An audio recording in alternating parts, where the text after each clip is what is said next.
way to start an interview is to, but you know, we are celebrating freedom of speech.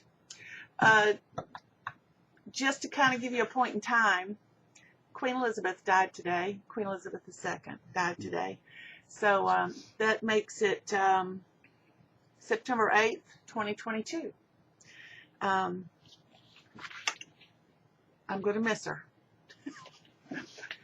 Not many politicians I can say that about. That's so. Right. She's a grand lady. She is a grand lady. You didn't know she was a Brit. Shut up. Oh, okay.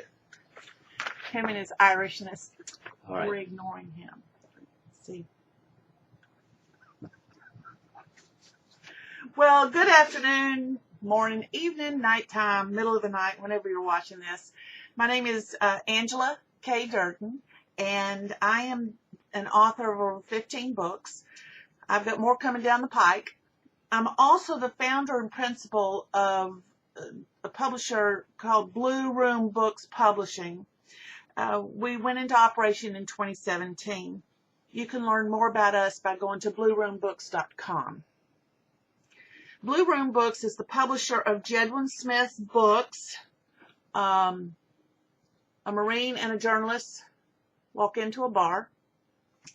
And the I Am Israel, Lions and Lambs of the Land book. This was the first one we did for you, and this was the second one.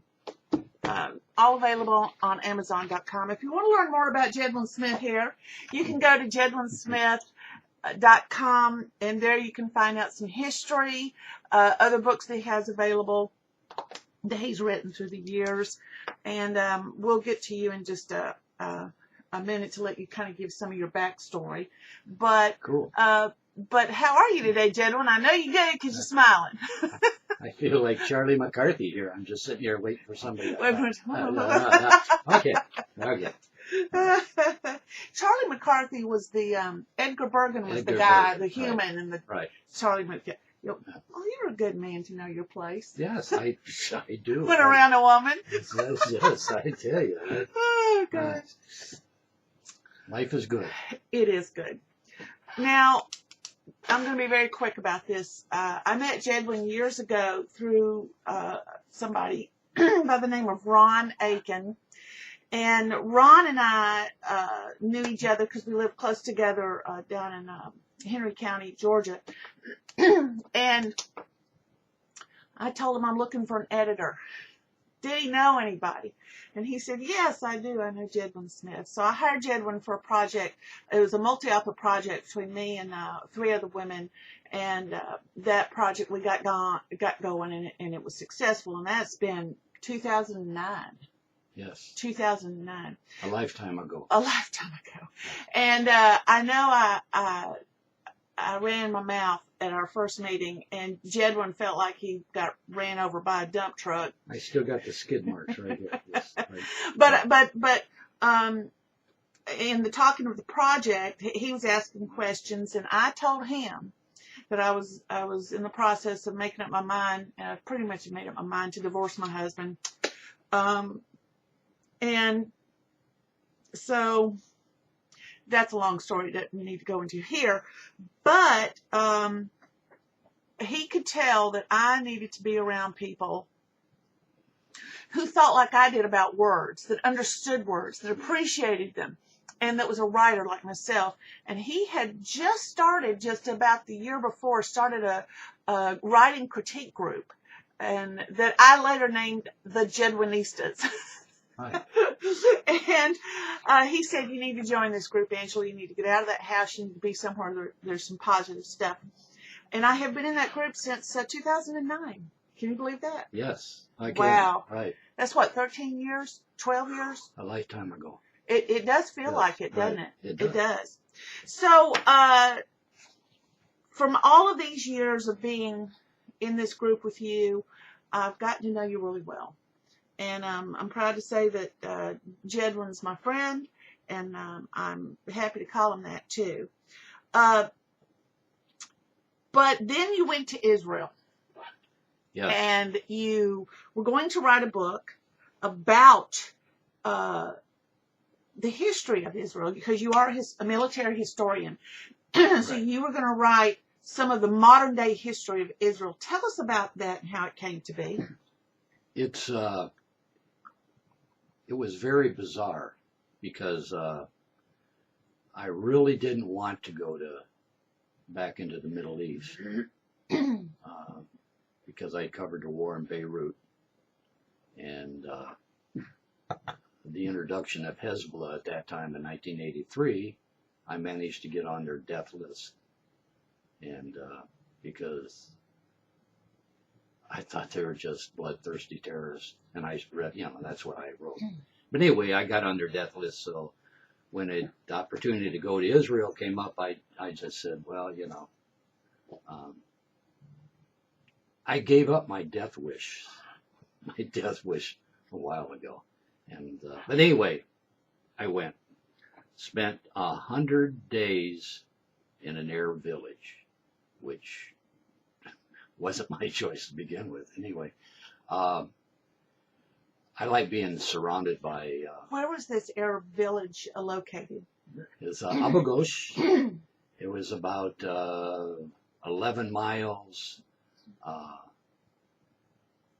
southwest of Jerusalem, and it turned out that Abu Ghosh was the only village during the War of Liberation that stayed neutral. And anyway, it's a beautiful place. It's a beautiful place. It's 20,000 people and 19,997 Arabs and maybe 7 Christians.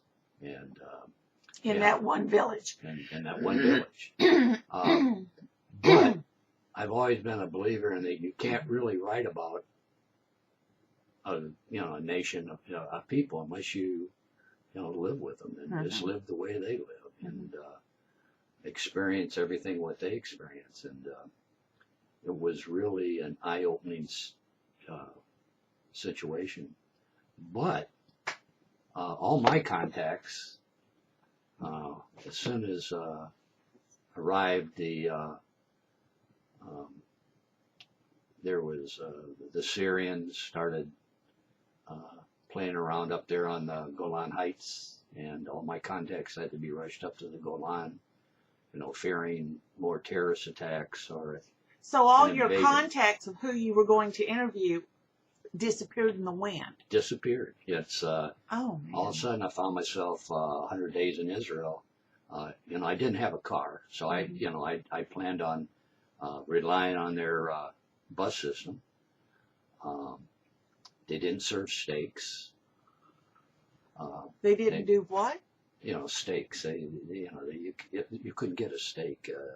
They didn't serve steak. You had to learn to eat what they ate.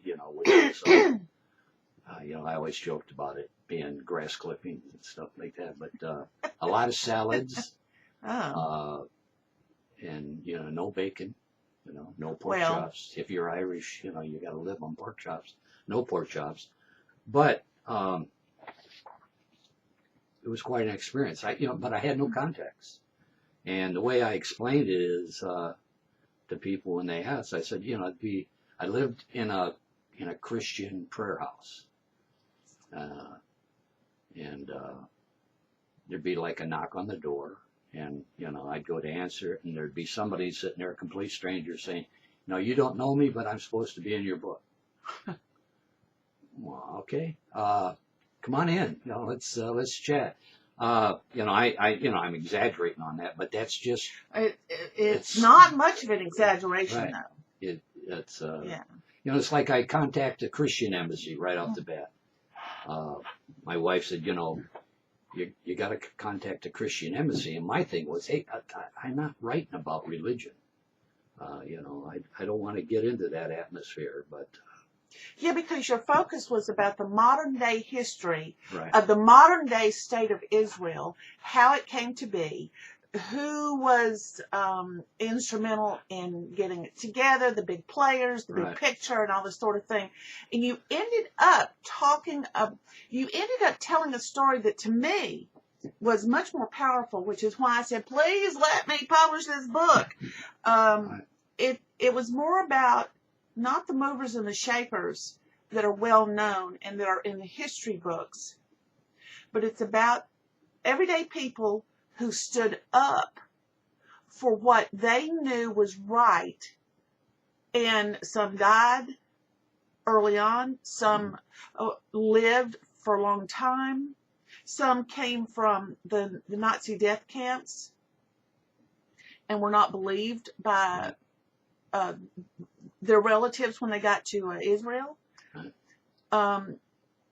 But it's like one of the first interviews I did, came out of left field. It's I'm sitting here kind of saying, wow, gee, it'd be really neat to have a veteran of the War of Independence, which was fought in 1948. mm-hmm. But then you start doing the math and you figure, man, all these people will be in their 90s, or close to it, and plus, all kinds of books have been written about the War of Independence, and I didn't want to really, go into that area, interviewing the same people and all that. Right. Anyway, I was put in contact with a gentleman called Smokey Simon, who was a South African by birth, and he'd fought in World War II against Rommel in the desert, against the Desert Fox, the Germans' Desert Fox, and he jumped on a plane in 47 when he knew that the Jews were going to be having their own land, and the Arabs threatening a war, and he and his fiancée flew to Haifa, and he became one of the original members of the Israeli Air Force. Wasn't he a bomb chucker outer? He was a bomb chucker outer. Because he had to physically pick the bomb up and throw it out of the plane. I mean, an incredible gentleman. Great goatee, silver hair. Just recently died, too, didn't he? He did, at 103. I did not realize he was 103. He was 103, but his wife, who's also 103, is still living. Oh, Lordy. Right. Lordy. And they had five children, all became pilots in the Israeli Air Force. And so what I'm liking about this particular book is that while you told your wife, I'm not here to do a book on religion, you pretty much couldn't ignore that fact. No, I couldn't. Because the story is a religious story. It's one of a people's, and their connection, the Jewish connection with Christians. Now, we as Christians believe that Jesus Christ has come, He's died for us, He was resurrected, He's in heaven, and we're waiting on His kingdom. The Jews don't believe that quite yet, but that's neither here nor there, because in Israel they are working together. Right, and they are. It's you have the Jews, you have the Christians, and you also have some of the Arabs who are working together, to hold the country together. Right. It's I think when they started there was 8 or 6 million people, but the beauty of Israel is they all have skin in the game. They've all served in the military. Mm-hmm. If they've all had friends or family die in these various wars. I think, God, I can't really remember. I think 13 separate wars. Right. And terrorist intifadadas and all that. But everyone has skin in the game. One thing you don't see over there, they all have freedom. Even the Arabs have freedom. What you don't see is anybody denigrating the flag, burning the flag, protesting. Burning, like back here in the 60s, burning draft cards. I'm not going to Vietnam, blah blah. You don't have that, because everyone knows if they let down their guard, the Arabs are going to attack, as they always have. Yeah. Now, but here you were staying in an Arab village in Israel. Right. this was not the village from which people thought attacks were going to come. It was the outside forces of Eritrea. Okay, Right. I just wanted to make that clear. Right. So everybody get the book, I Am Israel, Lions and Lambs of the Land. I think you will very much enjoy it. There's a timeline in the back that goes from the modern day history all the way to when we published the book, of the political machinations around the world of people trying to destroy Jews everywhere, but also in that country. Now, Jedwin, let's get to your next book. Well, one thing we need to say though, all right, is every time get in a conversation about Israel, they got people who favor the Palestinians, and the Palestinians are right, the Jews are wrong, and then you got the Jews are right. And anyway, a person who really helped with this book and verified and that extensive timeline is a guy I met over there, Philip Haney. Oh, Philip, I love Philip. He was one of the original members of Homeland Security.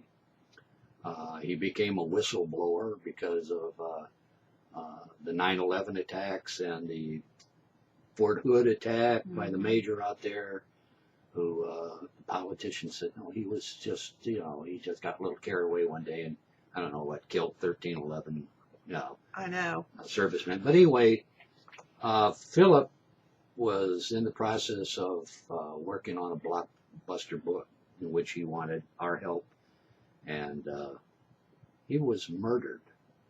I know. 2 years ago. My God, I cried and I cried. Murdered 2 years ago in Northern California. On the side of the road, wasn't it? Right, side of the road. The murder is still under investigation. A lot of political. It's never going to be solved. Yeah, no one will ever really come out. But anyway, just shows you. Right, the Muslims did not want him speaking out, and that's the bottom line. And you can imagine that it's the radical Muslims. Right. The radical Muslims that did not want him speaking out. Right. And their compatriots, And I got to clarify, because my time in Abu Ghosh, I became very good friends with a lot of Muslims. Mm-hmm. And they're not radical. They just... Your daily normal... to survive. Exactly. That's and those are... That, I think, is the point that needs to be made. So get the book, everybody. When we go to do the video, and we're going to put it on YouTube, there will be links to all of these books in the description of the video, so you don't have to look for that. Just scroll down and you'll be able to see it. But this is Jedwin Smith. He's a great storyteller too. So it's no wonder that he became a gonzo-style journalist. Yes. Jedwin, obviously, having worked for a newspaper or magazine, cannot, not every story can be told in that participatory style that you do. And I'm sure you wrote plenty of just plain old straight news stories. Well, a ton of them. Yeah. A ton of them. But those are not the ones for which he won awards. Right. Were they? No. The ones he won awards for were the sort of mentioned in this book here. A Marine and a journalist walk into a bar. I don't know if you can see the shadow of the coffee cup. That's a nice touch. With the bomb going off in the back. Because isn't it so, Jedwin? Yes. That everywhere you went, something blew up. Like you were drunk and got in a fight, started a fight, ended a fight, or by the manner of your questions.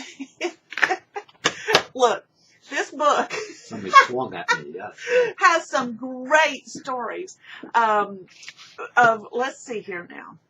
You've got Willie Nelson, Jerry Glanville. He did not start a fight with Jerry Glanville or Willie Nelson. Right. But who's the guy you got in the ring with? Light heavyweight, #1 ranked contender Mike Quarry. Because he was running your mouth. Right. And he wouldn't back down. No. Well, all of these kinds of stories are in that book. And what he told was not what was in the newspaper, although part of that might have been mentioned. But what he told was the backstory of as he sat there and talked with them and what happened after. And how he got to know them in ways that most reporters would not. And I think you'll really very much enjoy reading that book too. So while the who, what, when, where, and why, as a straight news story, you're fully capable of doing. Right. Did you have more fun doing these other ones? Where you yeah. kind of got involved in it all? I did. It's, I mean, they're fun. I love being a journalist. I love being a journalist. And, I always joke that I had trouble keeping a job because I worked for 8 different newspapers over 37 years. But that was because my career just kind of took off like a rocket. And one of the things the editors always asked was, how in the hell did you come up with that story? How did you get that? And I just, I was blessed. I give you an example, like, Evel Knievel, everything under the sun's been written about Evel Knievel. And everything but one thing. That Jedwin got. I have to point out that I am a recovering alcoholic. All right. True. And how many years sober now? 39. Sweet. Journalism breeds alcohol, but this is true. But anyway, the editor when I was in St. Petersburg came up to me, and because by that time I was making a really good paycheck, and he wanted me to make sure I earned it. And he said, Evel Knievel is coming in tomorrow, and I want you to cover that. And but I don't want the usual, Evel Knievel jumping in, breaking his leg. Now, what I want is a story that's never been done. I said, oh well, let me go across the street and have a couple beers, and let me think about it. And but anyway, so I did. I contacted him, and we got drunk together the night before he was going to make his big appearance, and we had a great time. What did y'all drink? I was drinking. I started off with Pabst Blue Ribbon. That's oh God. And then went to Scotch. Ooh. Then I think I went to tequila. Oh. And after that, the night you is just a don't blur. know. Right, just don't know. He drank a brandy. I can't remember exactly. I have it in the book what kind his favorite brandy was. He carried a cane, and the cane was one of those canes you could unscrew the handle on top, and this side was you could take a shot of booze. But so the next day was his golf tournament. And that's why Evel was there, and so he asked me. He'd asked me the night before. He said, this looks like it's been broken. I said, yeah, a few times. And he says, how'd that happen? I said, well, I told him about getting in the ring with Mike Quarry, and Mike Quarry beating the hell out of me. And but all for a story that won a national award. It was great. But anyway, never mind the concussion. Yeah, and I had or the wife going, I had told a you. blood blister on the side of my head. And anyway, but he says, God, that sounds crazy. Why'd you do that? And I said, oh, why do you get on a Triumph or a Harley and jump over 7, 8 buses and break legs and all that? He goes, I never thought about that. Yeah. Anyway, so we're out there in the golf course, and he noticed I had scars. I have a lot of scar tissue and a lot of stitches, and a lot of zippers, and so we're comparing scars and busted bones and concussions and all that. And it turned out it was a great story. And when I wrote it and it appeared, the editor came up to me and go, way to go, kid. Way to go. Way to go. Kid. You were the kid. I was the kid. You were the kid. How old were you then? God. A long time ago. Yeah. That's when I was pushing 30, I think. Pushing 30. You were young. Yeah. You were very young. I had curly hair. And you were stupid. I was stupid. And I'd go places that my parents say, don't hang around with those people. That's where you go. You're looking for trouble, they'll find it. But yeah, I had a lot of fun doing these stories, and like Eddie Matthews, it's like Henry Aaron. I don't know, my favorite baseball player was Ernie Banks. Raised in Chicago, and virtually lived, me and my brother and my dad lived at Wrigley Field, and Ernie Banks was my hero. And then my nemesis was always the Milwaukee Braves. At that time they were, in Milwaukee. And I think I saw 13 games against the Braves. My Cubbies never won. Of course, they never won against a lot of teams. But, so anyway, I got sent to down to West Palm Beach to interview Henry Aaron, who was two home runs shy of Babe Ruth's all-time record. Okay, and I'm going to stop you right there on that story because you got to buy the book to read the whole thing. Yeah, okay. We don't have time for that today. See, that's the trouble with me. You ask me a question and you will run on. You just keep looking at your watch and say, my God, he's still talking. He's still talking. Yeah. I know I can do the same thing and get us together and time just flies. It's awesome. But what I want you to talk about a little bit is about the writing critique group that I have been a member of since 2009. But tell me a little bit about how that got started. And the sorts of people that you've had go through the group in all these years. Yeah, it's when I retired in 2007, I thought, well, man, I'm just gonna, because I don't drink anymore, I'm just gonna golf and have, a good time and relax.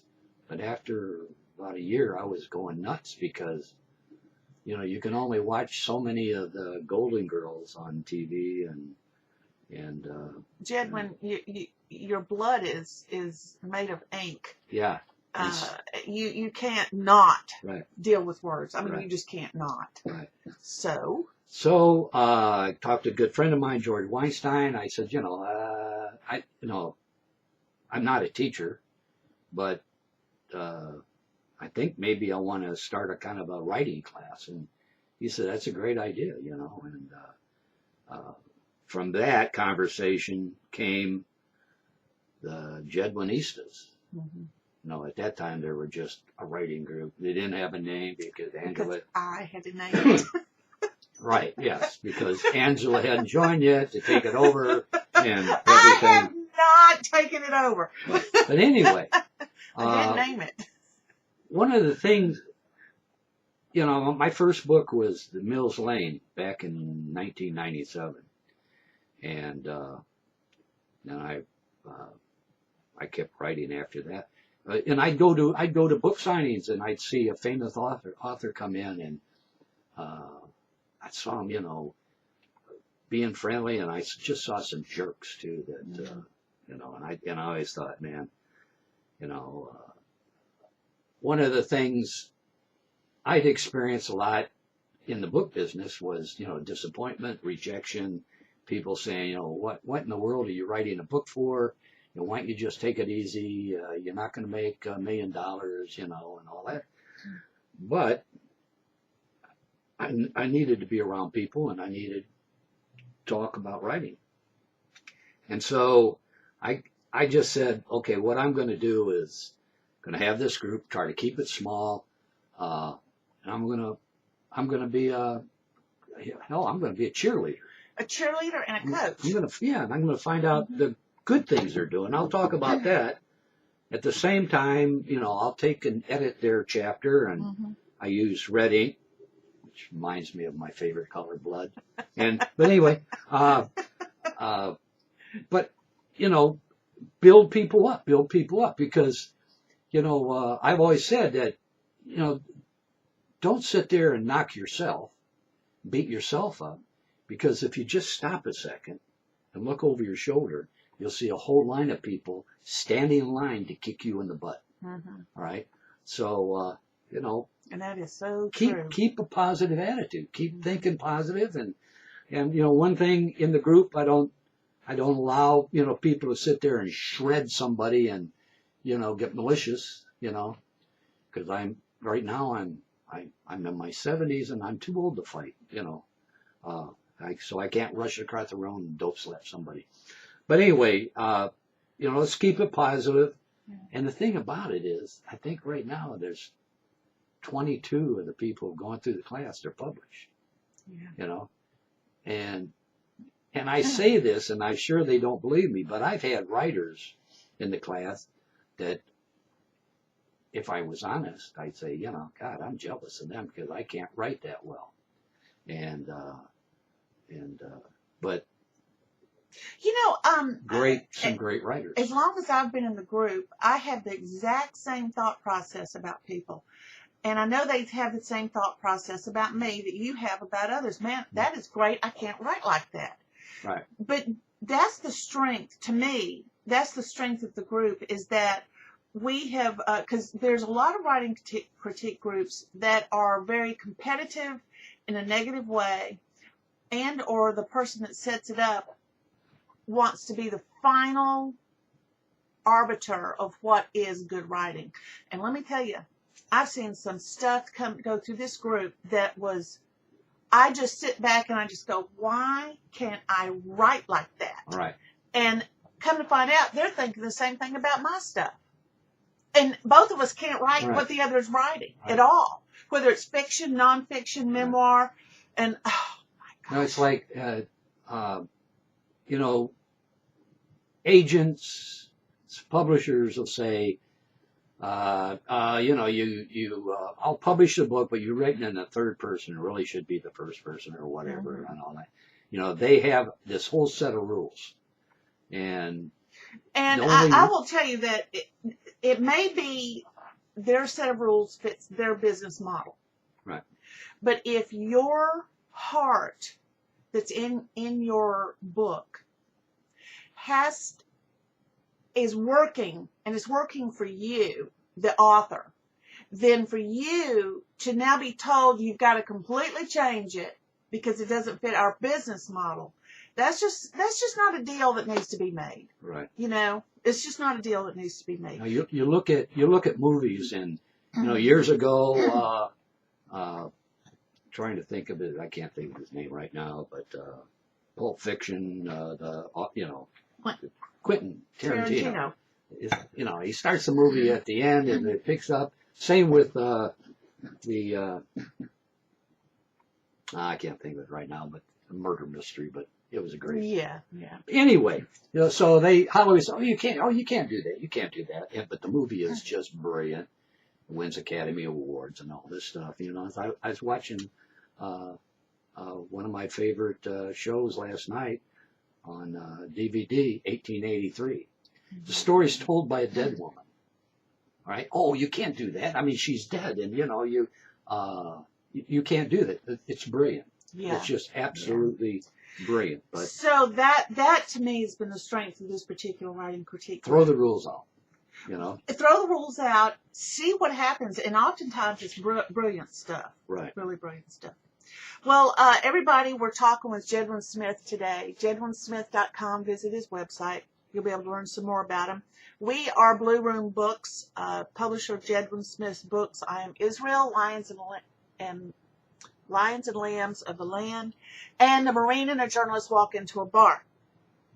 All available on Amazon.com. Readers have had a lot of good things to say about Jedwin's books.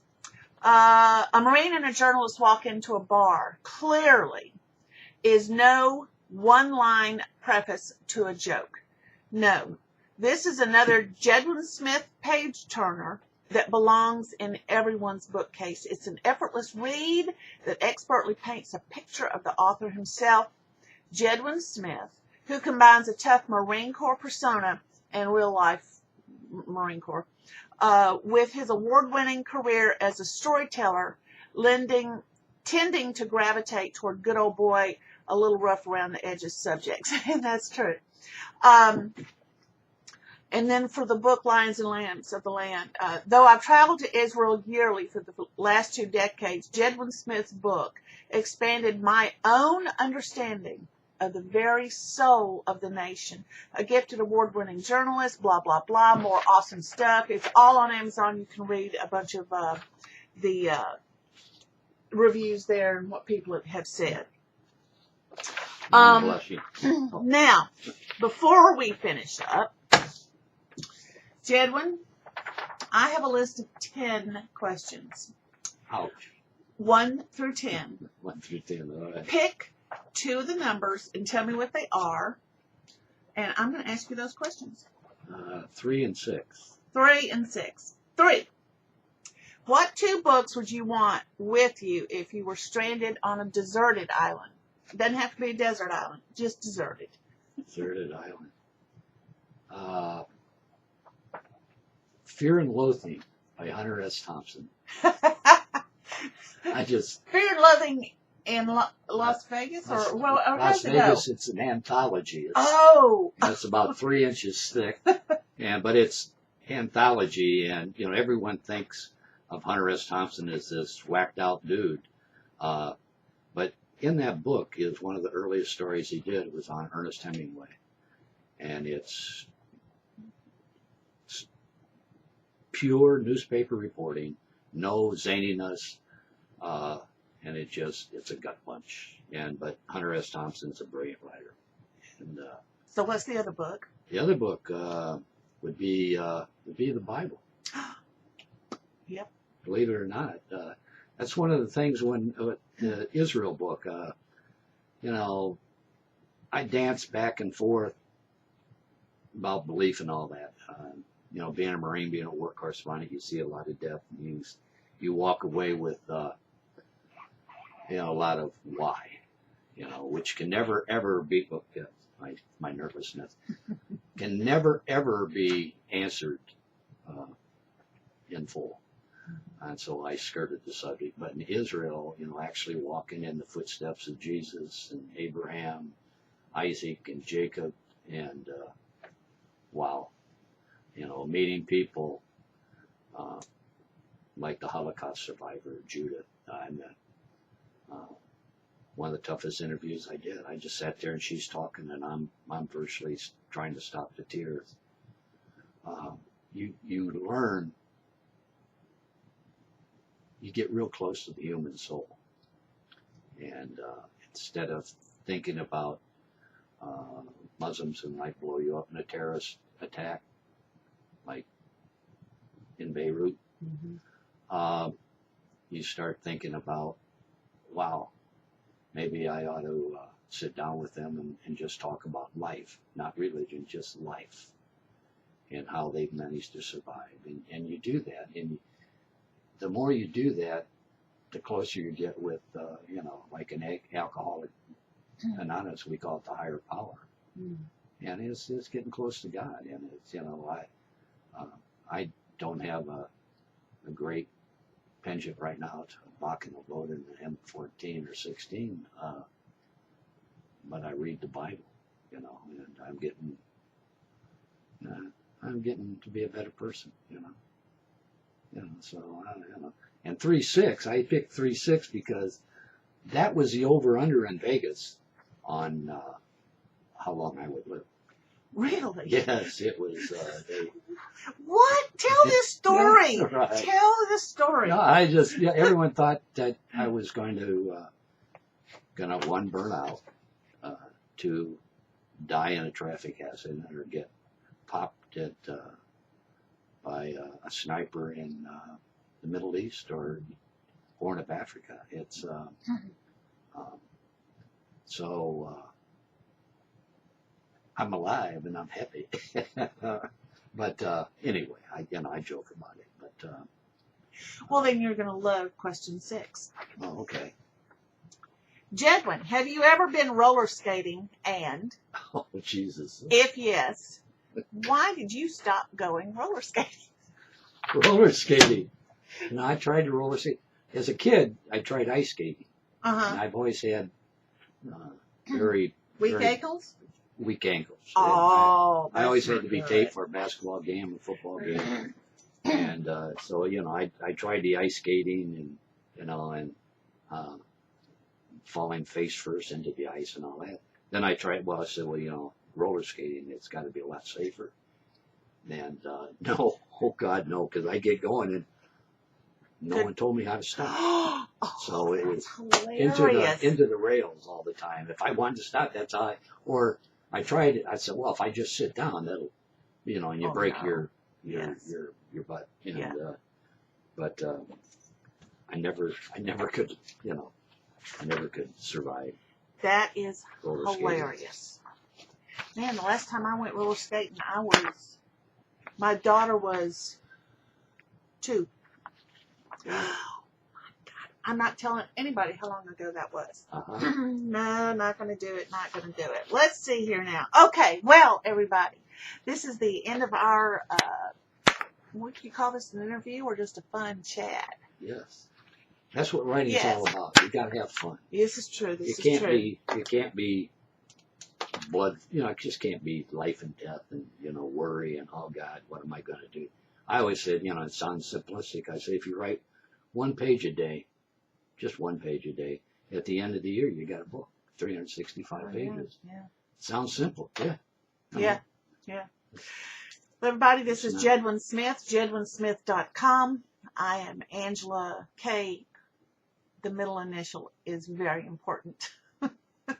Durden, publisher of Blue Room Books and author in my own right, and got more coming, and I think that we will call this a day, and we'll be able to get this up online shortly, and you'll be able to see it. Of course, by the time you're watching this, it will be online. Thank you from Blue Room Books, and we'll talk to y'all later. Bye-bye. It's been a pleasure.